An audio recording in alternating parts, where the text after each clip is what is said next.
Tuhan, kami sungguh bersyukur untuk kebaikan Tuhan di dalam kehidupan kami. Kebaikan yang Tuhan sudah nyatakan melalui penyertaan, melalui pimpinan Tuhan di dalam kehidupan kami, sehingga kami boleh ada sebagaimana kami ada pada saat ini. Dan saat ini kami juga bersyukur kalau kami masih terus diberikan kesempatan oleh Tuhan untuk kami bisa menikmati waktu ibadah bersama-sama dengan komunitas kami dan juga tentu saja bersama-sama dengan Tuhan. Dan biarlah setiap pujian kami ini boleh terus mengarahkan hati kami, mempersiapkan hati kami untuk kami siap mendengar akan firman Tuhan pada siang hari ini. Kami berdoa menyerahkan waktu pemberitaan firman Tuhan ini sepenuhnya ke dalam tangan Tuhan. Biarlah Tuhan sendiri yang berbicara kepada setiap kami dan menolong kami untuk mengerti akan setiap bagian firman Tuhan yang akan kami baca dan akan kami renungkan bersama-sama. Tuhan pakai hamba-Mu di dalam segala kelemahan supaya boleh menyampaikan, memberitakan akan firman Tuhan ini sehingga bisa dimengerti dengan baik oleh setiap jemaat Tuhan dan setiap kami juga boleh menerima dengan baik dan kami boleh membawa pulang firman Tuhan ini dan kami bisa melakukan di dalam kehidupan kami. Ini setiap kami Tuhan, hati kami sudah siap untuk menerima firman Tuhan, berbicaralah kepada setiap kami. Di dalam nama Tuhan Yesus Kristus kami sudah berdoa dan mengucap syukur. Amin. Oke, shalom teman-teman yang terkasih di dalam Tuhan. Ya, saat ini saya diberikan satu tema yang cukup sulit gitu ya, redeeming the time gitu ya, satu hal yang gak gampang untuk membicarakan ini. Tapi kita akan sama-sama membuka satu bagian firman Tuhan dari Pengkhotbah pasal yang ketiga, ayat yang pertama sampai dengan ayat yang ke-15. Pengkhotbah pasal yang ketiga, ayat yang pertama sampai dengan ayat yang ke-15. Oke, jika sudah menemukan bagian firman Tuhan ini, saya akan membacakan untuk setiap kita. Pengkhotbah pasal yang ketiga, ayat yang pertama sampai dengan ayat yang ke-15. Demikian bunyi firman Tuhan. Untuk segala sesuatu ada masanya, untuk apapun di bawah langit ada waktunya. Ada waktu untuk lahir, ada waktu untuk meninggal. Ada waktu untuk menanam, ada waktu untuk mencabut yang ditanam. Ada waktu untuk membunuh, ada waktu untuk menyembuhkan. Ada waktu untuk merombak, ada waktu untuk membangun. Ada waktu untuk menangis, ada waktu untuk tertawa. Ada waktu untuk meratap, ada waktu untuk menari.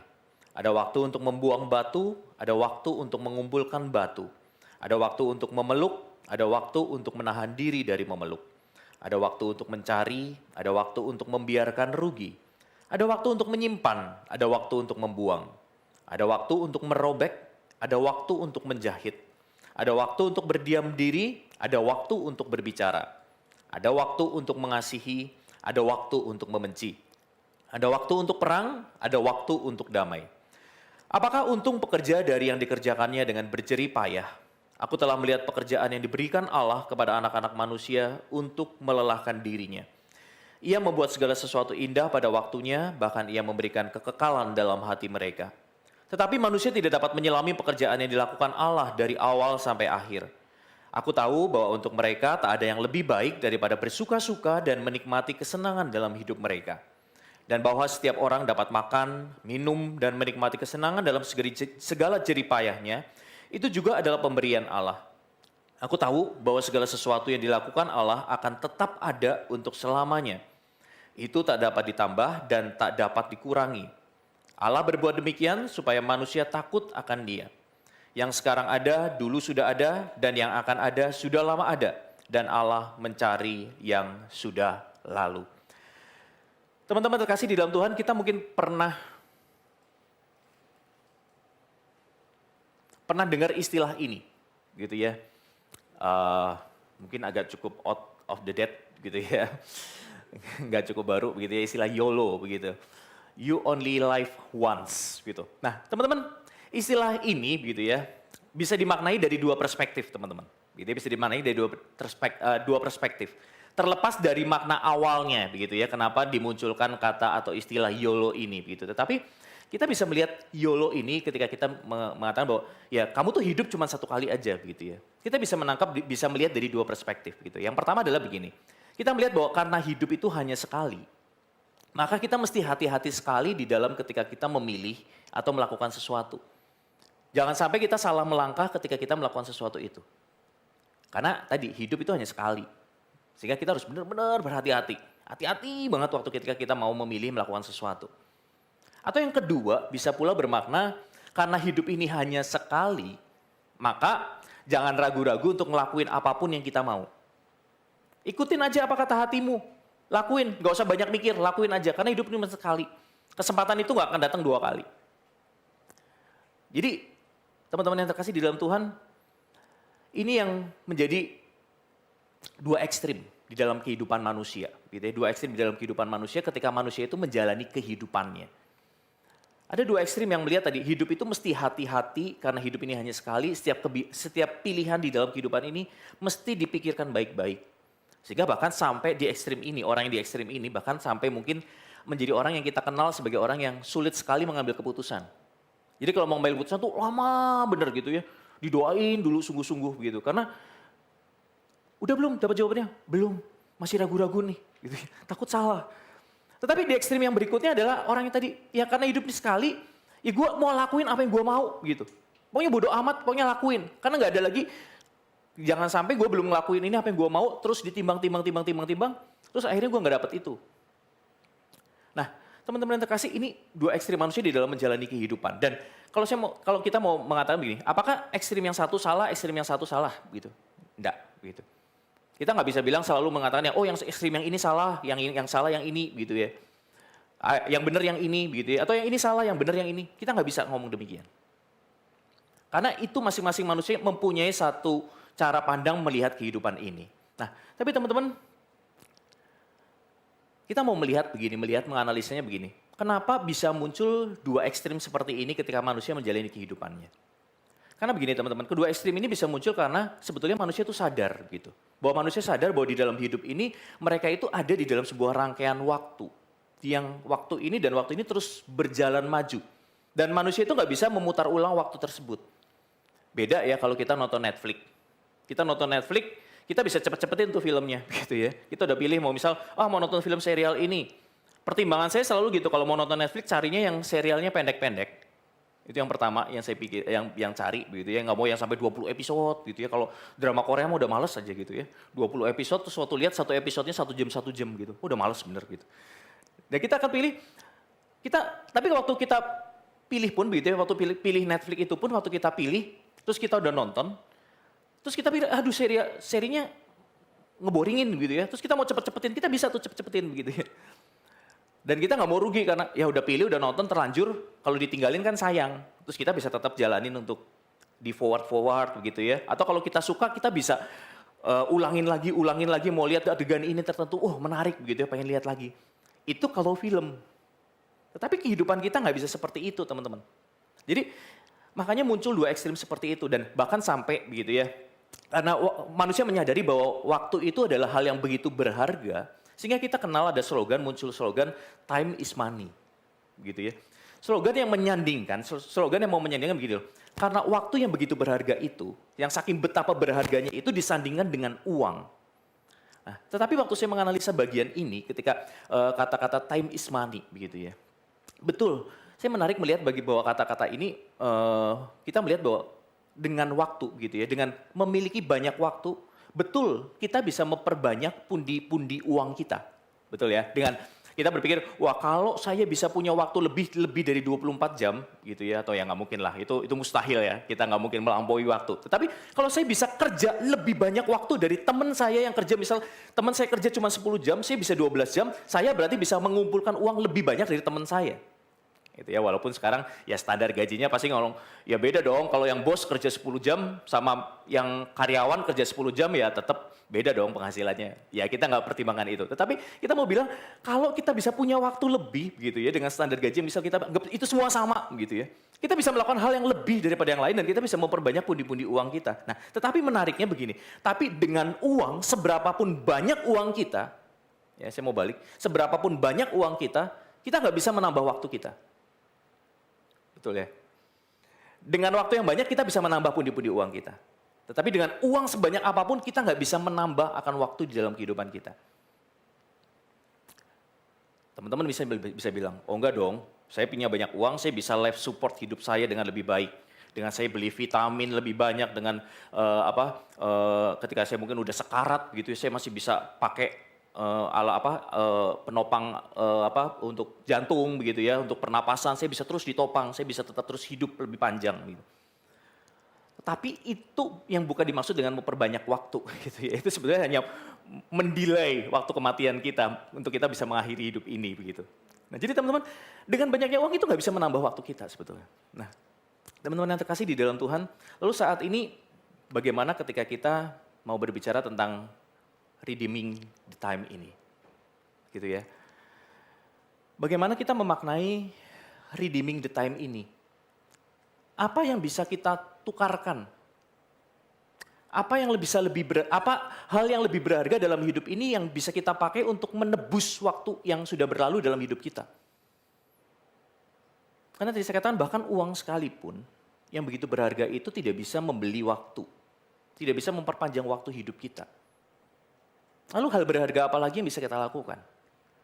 Nah, teman-teman yang terkasih dalam Tuhan, permasalahan kefanaan hidup manusia ini sebetulnya tadi kembali kepada karena manusia itu tidak memiliki kuasa sebetulnya. Karena tidak memiliki kuasa untuk mengalahkan waktu. Ya. Dan ini ditandai dengan tadi yang saya sudah sebutkan, ketidakmampuan manusia untuk mengalahkan kuasa kematian. Kita nggak punya kuasa untuk bisa mengalahkan dalam tanda kutip, ya kalau waktunya kita sudah mati, gitu ya, mau di life support seperti apapun, ya tetap kita akan meninggal, kita akan mati, gitu. Nah, ini merupakan sebuah masalah yang sebetulnya disadari oleh manusia dan bahkan kesadaran ini sudah disadari sejak masa lampau. Dan inilah yang akan kita bicarakan saat ini ketika kita membicarakan tentang kitab Pengkhotbah ini. Nah, teman-teman kita akan bersama-sama coba menjawab tentang bagaimana kita bisa redeeming the time itu menurut apa yang Alkitab catat, yaitu di dalam kitab Pengkhotbah ini. Nah, kalau kita melihat di dalam kitab Pengkhotbah, kalau kita melihat desain dari kitab Pengkhotbah ini, begitu ya. Kitab Pengkhotbah penulis kitab Pengkhotbah ini menyusun kitabnya ini menjadi seperti sebuah foto realita kehidupan manusia. Ya, kalau kita membaca kitab Pengkhotbah ini. Nah, bagaimana cara Pengkhotbah itu menyajikan foto kehidupan manusia itu? Yaitu dimulai dengan cara memberikan bingkai dari kehidupan manusia itu. Ya, jadi bingkainya apa? Bingkainya bisa kita lihat di dalam bagian pembuka, yaitu pasal 1 ayat 3 sampai dengan ayat yang ke-11. Bingkainya adalah untuk menunjukkan apa? Bingkai yang pertama adalah bicara tentang waktu. Jadi kehidupan manusia itu yang membatasi kehidupan manusia, yang membuat bingkai. Jadi kehidupan manusia itu hanya ada di dalam bingkai itu. Jadi bingkai yang pertama apa? Waktu. Jadi manusia itu ada di dalam waktu itu. Gitu ya. Lalu bingkai yang kedua adalah apa? Bingkai yang kedua kalau teman-teman baca di dalam bagian penutup, yaitu pasal 11 ayat 7 sampai dengan pasal 12 ayat yang ke-8. Yaitu berbicara tentang apa? Tentang kematian. Jadi manusia tadi, bingkai kehidupan manusia hanyalah tadi, manusia ada di dalam waktu dan waktu ini terus bergerak maju dan sampai berakhirnya kapan? Yaitu berakhir di kematian. Dan di tengah-tengah bingkai antara waktu dan kematian inilah Pengkhotbah berusaha untuk memberikan jawab atas kefanaan hidup manusia di dunia ini. Di tengah-tengah bingkai waktu dan kematian inilah Pengkhotbah sedang mau memberikan banyak hal, banyak fakta yang manusia sedang lakukan di dalam kehidupan manusia. Dan Pengkhotbah berusaha untuk memberikan jawab, memberikan satu resep bagi manusia untuk bagaimana menjalani kehidupan manusia yang begitu terbatas itu, yaitu dibatasi oleh waktu dan kematian ini. Nah, teman-teman, kalau kita melihat lebih dalam lagi di dalam Pengkhotbah pasal yang ketiga, kalau kita melihat di dalam Pengkhotbah pasal 3 yang tadi saya bacakan untuk setiap kita, yaitu mulai ayat 1 sampai dengan ke-15, itu adalah bagian yang berkaitan dengan pergumulan kefanaan manusia di dalam waktu. Dan Pengkhotbah memberikan dua jawaban untuk pergumulan manusia di dalam kefanaan waktu ini. Bahwa manusia tadi, kefanaan itu artinya berbicara bahwa manusia tidak punya kuasa untuk melawan waktu itu, dan akhirnya manusia harus terbawa kepada waktu itu, dan waktu itu pasti punya akhir. Ya, jadi waktunya tidak unlimited, tidak kekal seperti itu. Nah, oleh karena itulah Pengkhotbah mau memberikan jawaban, begitu ya, memberikan satu advice begitu kepada pembaca kitab Pengkhotbah ini untuk setiap pembacanya bisa melihat, bisa mengisi hidupnya yang begitu terbatas, yang begitu fana itu dengan hal-hal yang berarti di dalam kehidupannya. Supaya kehidupan itu di dalam kefanaan hidup itu tidak berlalu begitu saja kehidupan dari seorang manusia. Nah, kita akan melihat dua jawaban yang Pengkhotbah berikan untuk setiap pembacanya itu bisa mengerti atau menangkap tentang bagaimana seharusnya mereka hidup di dalam waktu yang fana ini. Nah, yang pertama yang bisa kita lihat adalah kita berbicara tentang perspektif tentang waktu. Jadi pengkhotbah sebelum memberikan sarannya, dia memberikan satu perspektif terlebih dahulu, perspektif yang benar tentang waktu kepada para pembacanya. Jadi kalau kita melihat di dalam ayat yang pertama sampai dengan ayat yang ke-8 gitu ya, kita bisa melihat tentang bagaimana usaha dari si pengkhotbah untuk memberikan sebuah perspektif, sebuah cara pandang yang benar bagi para pembacanya. Nah, teman-teman terkasih di dalam Tuhan, cara pandang itu amat sangat menentukan atau amat sangat mempengaruhi perilaku dan keputusan kita. Betul ya? Jadi setiap kali kita punya cara pandang tertentu, pasti itu akan mempengaruhi tentang bagaimana kita akan berperilaku dan kita akan mengambil keputusan. Contoh, ketika buat saya begitu ya, karena kayak saya sudah dibentuk cara pandang hidup saya, dari kecil papa mama saya selalu bilang, kamu tuh hidup itu harus hemat. Kalau mau beli sesuatu tuh harus dipikirin baik-baik gitu. Jadi itu yang terbentuk cara pandang saya gitu ya. Dan itu terus terbawa cara pandang seperti itu, gitu yang sudah tertanam itu di dalam kehidupan saya sampai saat ini. Saya bisa menghasilkan uang, gitu ya. Waktu itu karena selalu mama ingatnya, karena kamu belum bisa cari uang, kamu pakai uang dari papa mama, jadi kamu harus hati-hati pakai uang. Nah itu yang terbawa setiap kali saya cara pandang seperti itulah saya harus berhemat, saya harus berhati-hati, dipikirin sungguh-sungguh kalau waktu mau membeli sesuatu. Lihat itu kebutuhan atau itu cuman keinginan. Itu terbawa sampai saat ini. Jadi setiap kali saya banyak keinginan, saya cuma lihat-lihat begitu ya, lihat-lihat di ya, Johan udah ketawa-ketawa gitu ya. Jadi saya cuma lihat gitu ya, liatin begitu lihat, wah bagus nih, terus begitu lihat harganya, waduh mikir gitu kan ya, waduh beli nggak ya, terus diliatin. Ya, kenapa Johan ketawa? Ya ada ceritanya, gitu, tapi saya nggak akan ceritain di sini. Jadi itu yang jadi pergumulan saya begitu ketika saya terus memikirkan ya nggak harus beli begitu. Saya banyak pertimbangan untuk bisa membeli sesuatu begitu. Walaupun sekarang saya punya uang untuk saya bisa membeli, tetapi itu tadi cara pandang akan mempengaruhi tentang bagaimana saya berperilaku dan mengambil keputusan. Nah, teman-teman kembali kepada kitab pengkhotbah ini begitu ya. Kalau kita melihat di dalam kitab pengkhotbah ini, itu berisi tentang kalau ayat 1 sampai dengan ayat 8, kita bisa melihat tentang catatan yang panjang tentang pasangan-pasangan peristiwa dalam kehidupan manusia. Ya kalau kita lihat tadi ada waktunya untuk lahir, ada waktunya untuk meninggal, ada waktunya untuk menanam, ada waktu untuk mencabut yang ditanam dan seterusnya gitu ya. Dan ini bukanlah sekedar sebuah catatan yang sekedar bertujuan untuk memberikan sebuah fakta bahwa hidup itu ada keseimbangan. Ya, bukan hanya memberikan itu. Ya, jadi bukan hanya memberikan sebuah rasa nyaman bagi para pembaca, ya ini loh hidup itu kan seimbang, nanti ada waktunya mati, ada waktunya lahir gitu. Bukan hanya sekedar itu teman-teman. Tetapi dalam hal ini penulis kitab pengkhotbah sebetulnya mau menunjukkan, ini loh sebuah realita kehidupan manusia. Bahwa di dalam realita kehidupan manusia ini ada kesempatan-kesempatan yang akan dialami atau muncul di dalam kehidupan manusia. Baik itu kesempatan menyenangkan ataupun kesempatan-kesempatan itu sesuatu hal yang tidak menyenangkan di dalam kehidupan manusia. Jadi bukan berbicara tentang sekedar memberikan sebuah fakta, ini loh hidup itu pasti nanti akan segini, akan ada, ya kalau kita kenal yin dan yang begitu ya, bukan sekedar itu gitu loh. Ada positif, ada negatif, bukan hanya itu. Tetapi pengkhotbah mau memberikan satu fakta bahwa kehidupan ini adalah tadi sebuah kesempatan bicara tentang bagaimana tentang kualitas hidup manusia. Di dalam waktu yang fana ini ada kualitas-kualitas hidup yang Tuhan perkenankan ada di dalam kehidupan manusia itu. Nah, teman-teman, penulis yang menarik adalah ketika penulis berusaha untuk menggambarkan bagian ini tentang berbicara tentang bahwa kesempatan manusia itu adalah dalam hidup manusia yang fana itu berbicara tentang banyak tentang kualitas, banyak tentang kesempatan di dalam kehidupan manusia. Nah, penulis di dalam kekayaan bahasanya, gitu dalam kekayaan bahasa dan konsep teologisnya mau menunjukkan satu perspektif baru di dalam hal waktu. Jadi penulis pengkhotbah bukan hanya mau menunjukkan bahwa waktu itu sekedar linier, bergerak maju. Tetapi di dalam waktu itu berbicara juga tentang kualitas di dalam garis waktu yang linier tersebut. Nah teman-teman, kalau kita membaca ayat 1 ini di dalam terjemahan bahasa Indonesia maupun bahasa Inggris, mereka semua memilih untuk menerjemahkan dengan satu kata. Ya, kalau bahasa Inggris menerjemahkan dengan kata season, itu bahasa Inggris. Tapi kalau bahasa Indonesia memilih untuk menggunakan kata masa. Gitu. Jadi dikatakan untuk segala sesuatu ada masanya, gitu ya.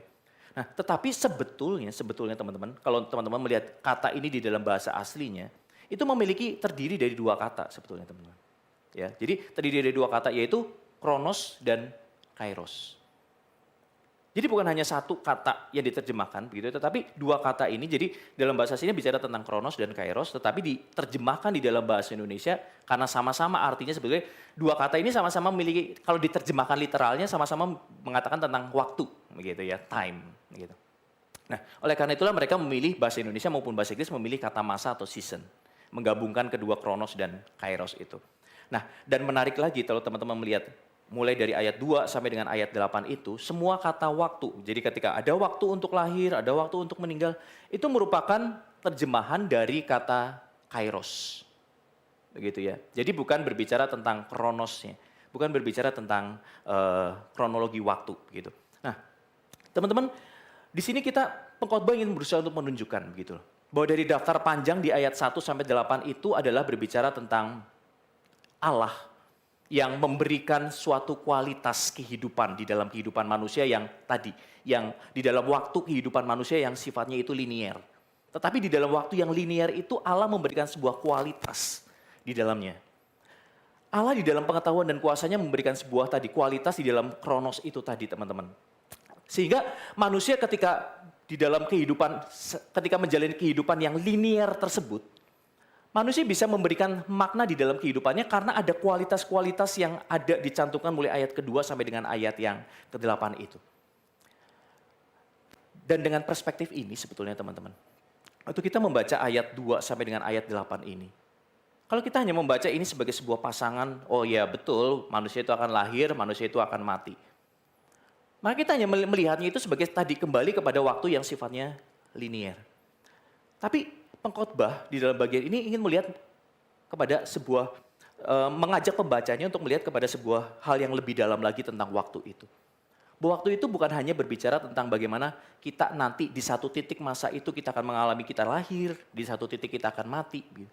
Tetapi itu adalah berbicara tentang kualitas hidup kita. Di mana dengan kualitas hidup itu yang hadir di dalam kehidupan kita, kairos yang hadir dalam hidup itu, membuat hidup itu menjadi sesuatu yang lebih menyenangkan. Karena di dalamnya ada kualitas hidup yang berbeda-beda seperti itu, teman-teman. Saya nggak bisa membayangkan gini loh, teman-teman. Waktu kita membayangkan kalau kita menghabiskan waktu hidup kita itu hanya dengan satu kualitas hidup saja. Linier, gitu ya. Lalu diberikan satu kualitas hidup saja. Walaupun itu kualitas hidup yang menyenangkan. Kita mungkin nggak akan pernah benar-benar merasakan tadi, hidup itu menjadi sesuatu yang lebih bermakna. Beberapa waktu lalu, saya sempat ngobrol dengan Pendeta Jonathan gitu ya.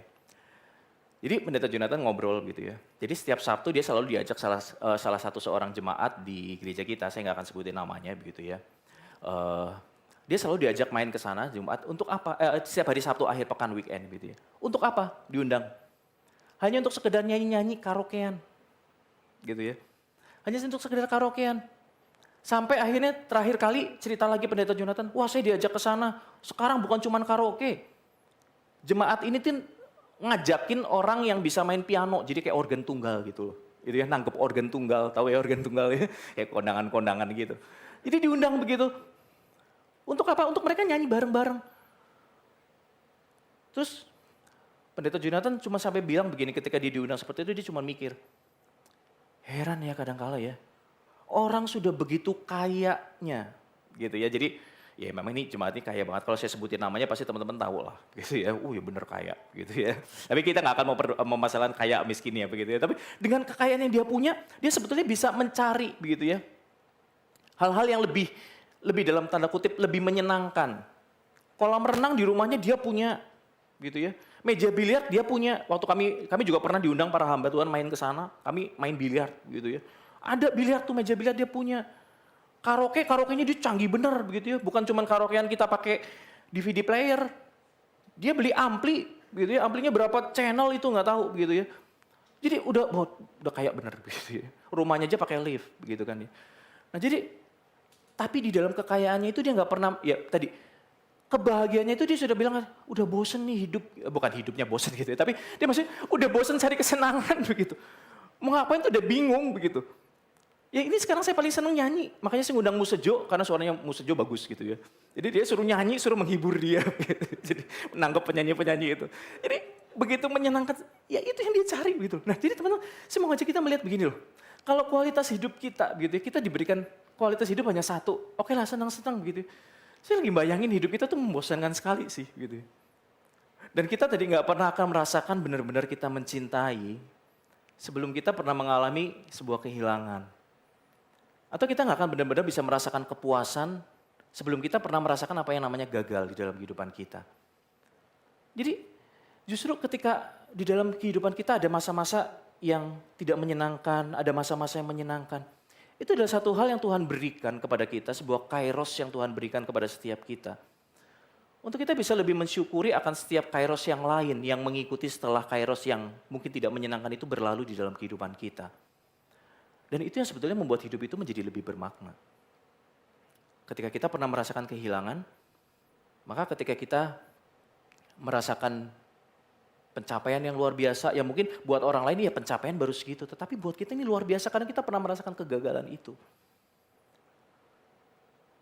Teman-teman yang terkasih di dalam Tuhan, sedikit sharing mungkin pengalaman pelayanan saya sebelum saya melayani di tempat ini gitu ya. Ada sharing mungkin pengalaman kalau mau dirunut begitu ya, cerita pengalaman pelayanan saya begitu di pelayanan yang lalu begitu ya. Mungkin lebih banyak yang bisa diceritakan adalah pengalaman kekecewaan begitu ya. Pengalaman kekecewaan di pelayanan perintisan ini. Banyak ya ketika sudah berkorban banyak seolah-olah merasa wah pengorbanan saya tidak dihargai begitu ya. Lalu orang-orang yang kami melayani bersama seolah-olah ingin berusaha untuk mengambil alih pelayanan kami. Masa-masa itu begitu berat teman-teman, betul-betul begitu berat. Ketika melihat bahwa waduh saya salah nih ketika saya melayani, ketika saya memutuskan untuk saya pulang ke tempat kota kelahiran saya, lalu saya melayani perintisan di sana. Karena sebelumnya saya ditawari pelayanan yang lain di gereja yang lain, begitu ya, di gereja pelayanan 1 tahun saya. Tapi saya berusaha untuk melalui itu, gitu ya, melihat menikmati kairos yang Tuhan berikan, gitu ya, kekecewaan yang bisa saya alami, rasa sakit hati yang saya alami, penolakan yang saya alami. Itu membuat saya saat ini untuk bisa lebih, ketika saya saat ini masuk, begitu ya, bisa menikmati kairos yang lebih baik, begitu, yang lebih menyenangkan di pelayanan saya saat ini. Saya bisa lebih mensyukuri bukan karena pelayanan saya lebih baik saat ini dibanding pelayanan saya yang lalu. Tapi karena saya bisa melihat, karena saya pernah punya banyak pengalaman kekecewaan di sana. Dan ketika di gereja ini pun ada kekecewaan nggak? Ada. Ada kekecewaan yang sama, disakiti. Semua kita mau pindah pelayanan berapa kali pun akan tetap sama teman-teman.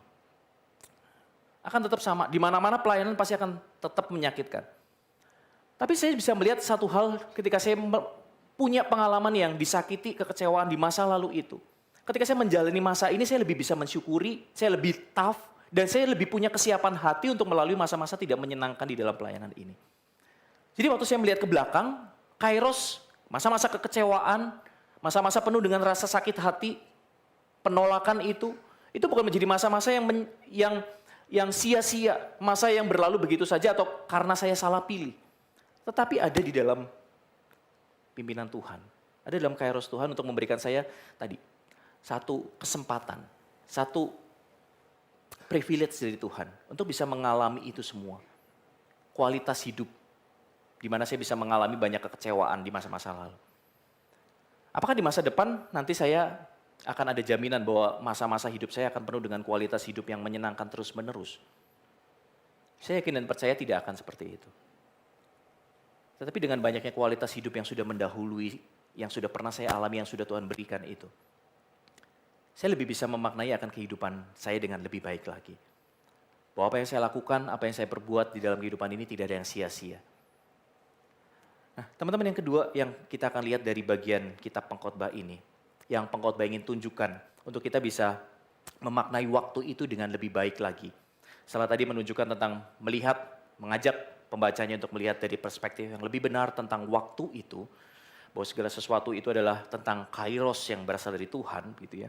Lalu yang berikutnya adalah kita melihat bagaimana pengkhotbah atau penulis kitab pengkhotbah ini ingin menunjukkan bahwa Tuhan adalah sebagai pemilik waktu itu. Nah teman-teman, kalau kita melihat di dalam bagian ini, menarik cara penulis ketika mau menunjukkan bahwa Allah atau Tuhan itu adalah pemilik dari waktu ini. Yaitu melalui dua cara. Yang pertama adalah kalau teman-teman melihat di dalam ayat yang ke-13, gitu ya. Kalau di dalam ayat yang ke-13 di sini dikatakan mau menunjukkan bahwa Allah itu berdaulat, punya kuasa atas waktu ini adalah ketika dia menunjukkan bahwa Allah itu adalah Allah yang berdaulat atas kualitas waktu atau atas kairos itu. Jadi kalau teman-teman baca di ayat ke-13 dikatakan begini, dan bahwa setiap orang dapat makan, minum, dan menikmati kesenangan dalam segala jerih payahnya, itu juga adalah pemberian dari Allah. Kalau kita membandingkan di ayat sebelumnya, ayat 9 sampai dengan ayat yang ke-12.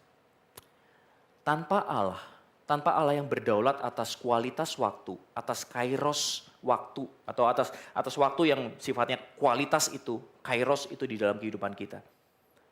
Kita tidak pernah akan bisa menikmati waktu itu sendiri bahkan. Allah sudah menyediakan kualitas waktu itu. Tapi ketika kita tidak ada Allah yang berdaulat yang membuat kita bisa menikmati akan waktu, kualitas waktu itu, kairos itu di dalam kehidupan kita. Segala sesuatu itu akan berlalu, begitu saja. Jadi teman-teman makanya ada sering kita dengar gitu ya. Ada orang yang dalam tanda kutip tuh bebal gitu ya. Udah berkali-kali menghadapi masa jatuh terus, jatuh begitu ya, jatuh lagi, kesalahan yang sama. Tapi dia ulang-ulangin terus gitu. Karena mungkin saja orang yang seperti ini, begitu ya, dia tidak mendapatkan anugerah yang dari Tuhan, begitu ya, untuk dia bisa menikmati kairos itu gitu loh. Menikmati kairos, oke, sekarang gagal, berarti saya bisa ada hal yang saya bisa belajar dari kairos ketika saya gagal, ketika saya ditolak, ketika saya jatuh ini. Saya harus memperbaiki diri supaya di dalam kairos yang ke depan yang Tuhan berikan, saya bisa lebih baik lagi. Nah teman-teman yang berikutnya yang kedua, cara penulis menunjukkan bahwa Allah itu adalah pemilik dari waktu itu adalah mau menunjukkan melalui Allah yang berdaulat atas waktu itu secara kronos. Gitu ya. Kalau kita melihat di dalam ayat yang ke-14 sampai ayat yang ke-15, di sini katakan begini.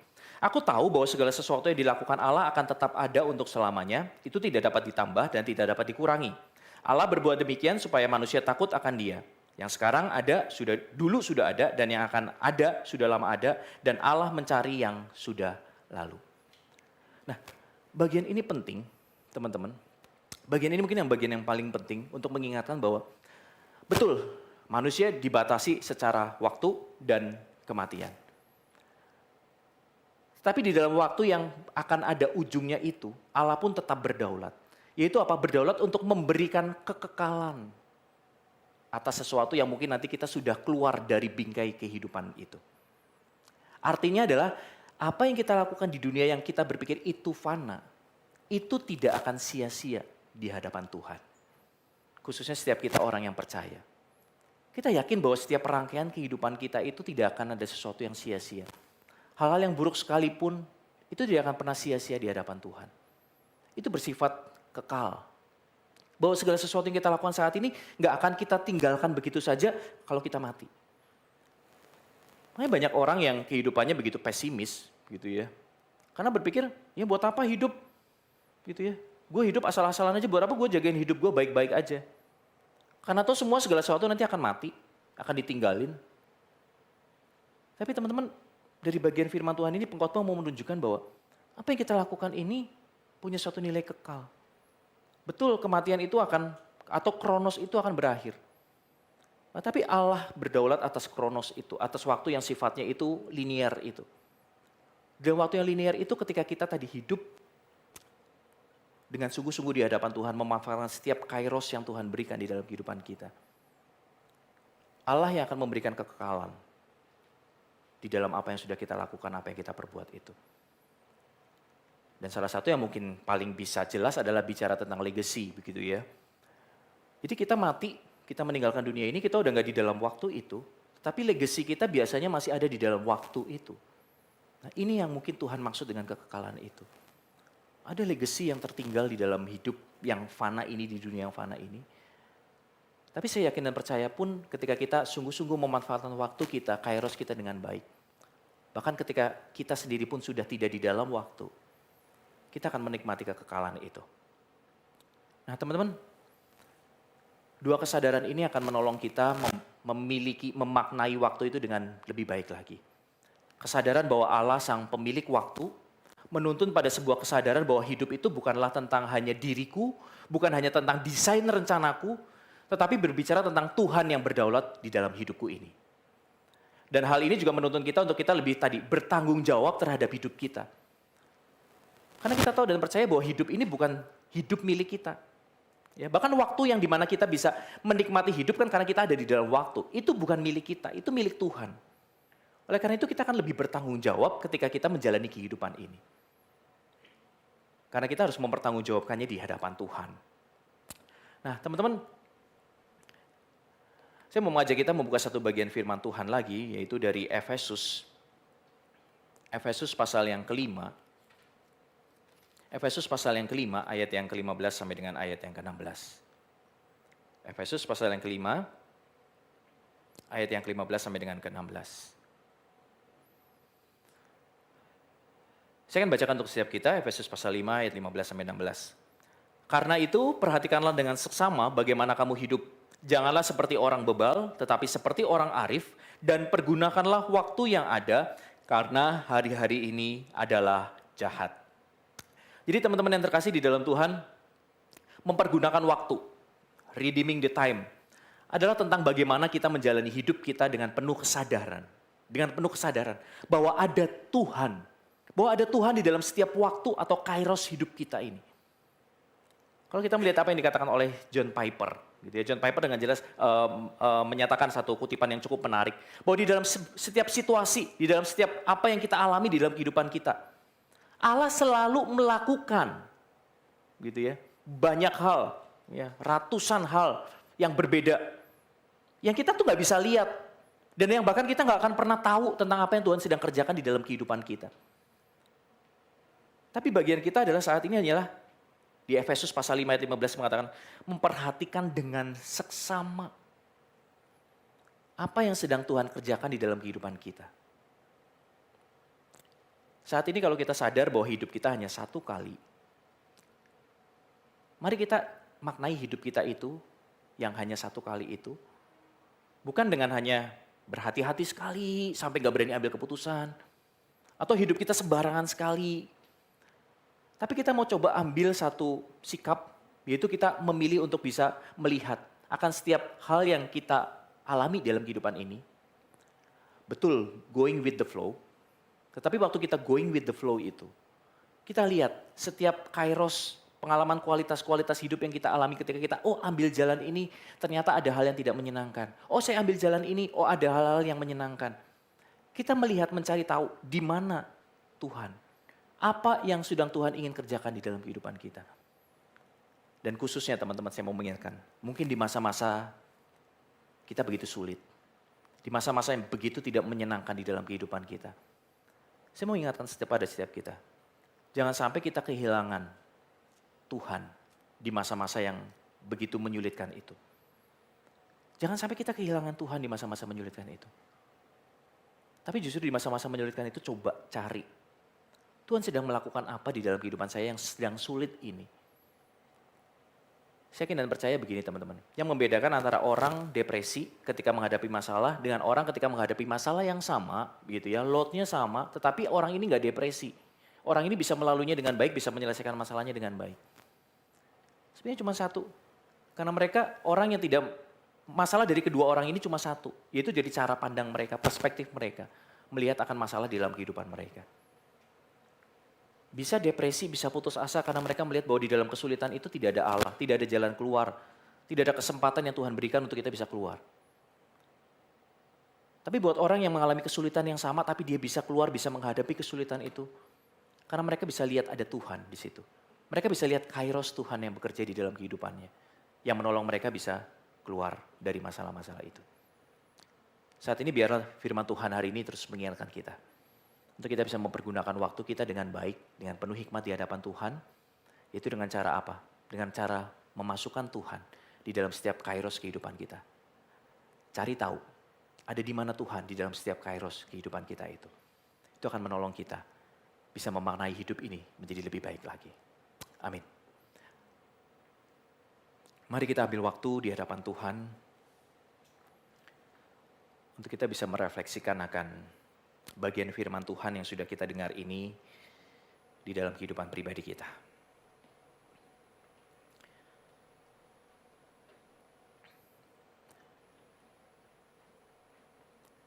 Teman-teman, mari kita semua tundukkan kepala dan kita mau coba kembali untuk kembali mengingat akan masa-masa yang begitu kelam di dalam kehidupan kita. Masa-masa yang begitu sulit yang mungkin pernah kita alami. Dan yang mungkin kita bahkan kita sendiri berusaha untuk melupakan akan masalah itu, akan peristiwa itu di dalam kehidupan kita. Tapi saya mau ajak kita untuk kita sama-sama secara pribadi dan di hadapan Tuhan. Kita mau kembali ingat peristiwa itu. Dan yang berikutnya, setelah kita bisa menemukan akan peristiwa itu, saya ajak kita untuk melihat di mana Tuhan ketika kita sedang mengalami masa-masa yang begitu tidak menyenangkan, yang begitu membuat beban di dalam kehidupan kita. Mari kita ambil waktu 1-2 menit untuk kita merefleksikan akan dua hal ini.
Lalu yang berikutnya teman-teman, saat ini saya juga mengajak kita untuk saat ini kita kembali kepada masa ini. Untuk kembali kita, masing-masing kita secara pribadi di hadapan Tuhan. Kembali merenungkan. Apa yang sedang Tuhan kerjakan di dalam kehidupan kami saat ini.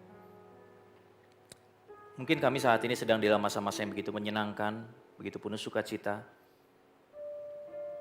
Atau mungkin setiap kami juga ada di dalam masa-masa yang begitu menyedihkan, begitu menyusahkan, begitu penuh pergumulan. Tapi saat ini kami mau juga kembali datang di hadapan Tuhan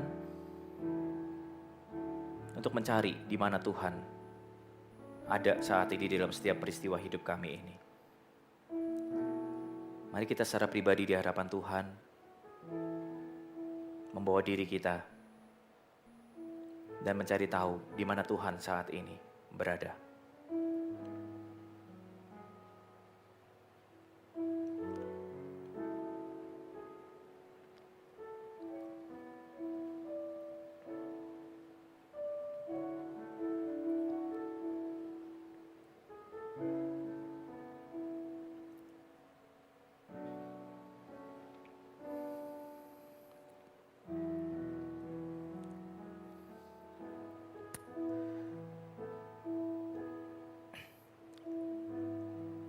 Tuhan, inilah setiap kami Tuhan di hadapan Tuhan.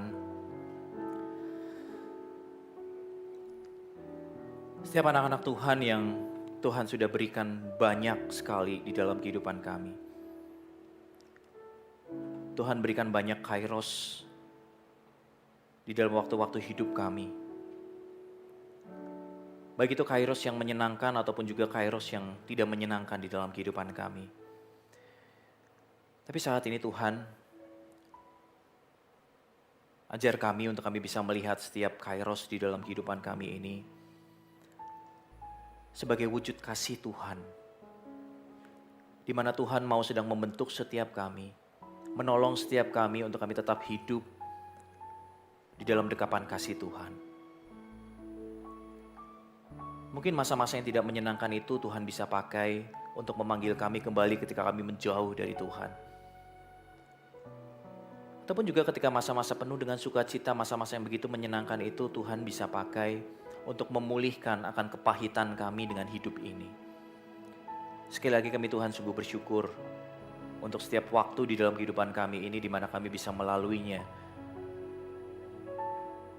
Dan saat ini kami yakin dan percaya kalau kami bisa sampai ada sebagaimana kami ada saat ini di tempat ini, itu semua karena Tuhan baik kepada setiap kami. Karena Tuhan sang pemilik Kronos dan Kairos itu tetap terus menyertai dan memimpin kehidupan kami. Sekali lagi Tuhan, tolong kami. Mungkin saat ini kami sedang ada yang berbeban berat di dalam pergumulan yang begitu sulit untuk kami bahkan ceritakan kepada orang di sekitar kami. Tapi biarlah kami boleh mencari Tuhan. Supaya ketika kami mencari Tuhan, kami bisa ditolong oleh Tuhan untuk kami bisa lebih memaknai masa-masa hidup kami yang mungkin saat ini tidak menyenangkan. Sehingga kami bisa melaluinya bersama-sama dengan Tuhan dan kami bisa melihat Kairos yang Tuhan berikan ini adalah Kairos yang begitu indah, yang begitu baik di dalam kehidupan kami. Terima kasih Tuhan untuk firman-Mu dan biarlah ketika firman Tuhan ini selesai diberitakan, tetapi Roh Kudus Tuhan tetap terus berbicara kepada setiap kami di dalam hati kami masing-masing. Di dalam nama Tuhan Yesus Kristus kami sudah berdoa dan mengucap syukur. Amin.